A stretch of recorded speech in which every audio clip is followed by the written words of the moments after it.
Hello, viewers. Today we will be discussing an ECG of a patient who was diagnosed as a case of heart failure and he presented with shortness of breath. On examination, there was signs of fluid overload. Now, let's have a look on the ECG. First of all, whenever we want to comment on the ECG, we need to look at the few things, and these are as follows. The standards are very important before you comment on the ECGs. So have a look on the standards. We have a bar placed over here and I have zoomed it for you. What we can see on these is that the scale seems to be appropriate, which is 25 millimeter per second and 10 millimeters per millivolt. So these are the normal standards. Now let's comment on the ECG.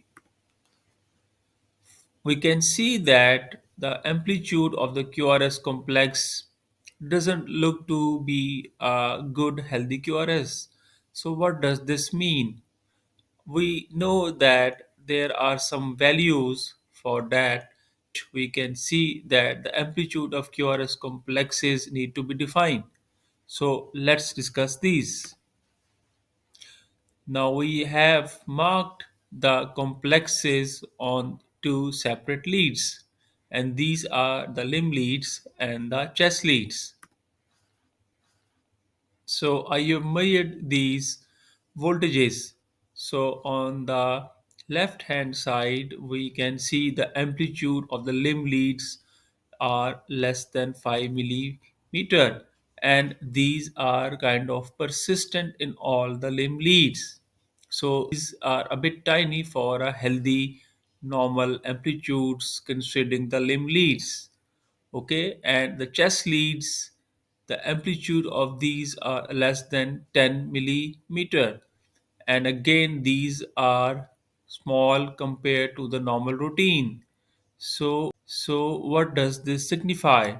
So this means that this patient is having low voltage ECG. So there are many differentials for these low voltage ECG, and we'll be discussing this further. So be wary of these voltage ECGs. These are sometimes commonly seen and are often not commented on. So we can have some differentials based on these voltages.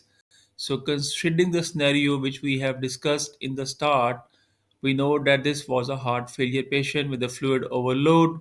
So basically, this patient was having pleural effusions and a pericardial effusions. Although we cannot see electrical alternates, but we can see very clearly these low voltage ECGs, and they have its significance. So let's discuss the other causes in the literature. These can be divided into different presentations. Well, in a normal healthy individuals, we can again see these types of low voltage ECGs, and these include being overweight. Now we can see that obesity increases the thickness of the chest wall and the abdominal wall.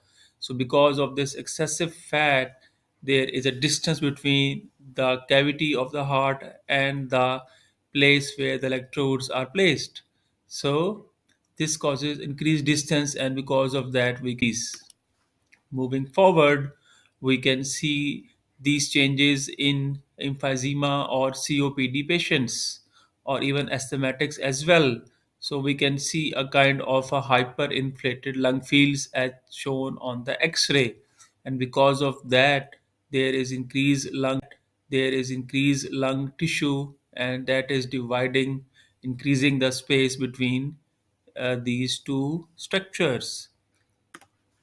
Moving on, effusions. So as already discussed in the previous presentation that the pleural effusion and the pericardial they can cause this distance increase and the conduction is gap is present. So because of this we can see a low voltage ECG, although there is no effect to the myocardium. So the issue lies extracardiac in all these cases. Mixed edema is again an issue of the thyroid, and the reason of causing this is again the increase interstitial tissue between the heart and the electrodes being placed on the skin.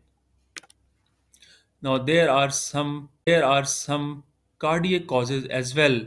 These include the myocardial infarction. Well, this is not commonly seen in myocardial infarction, but in the cases of massive myocardial infarction, in which huge tissue of myocardium is damaged.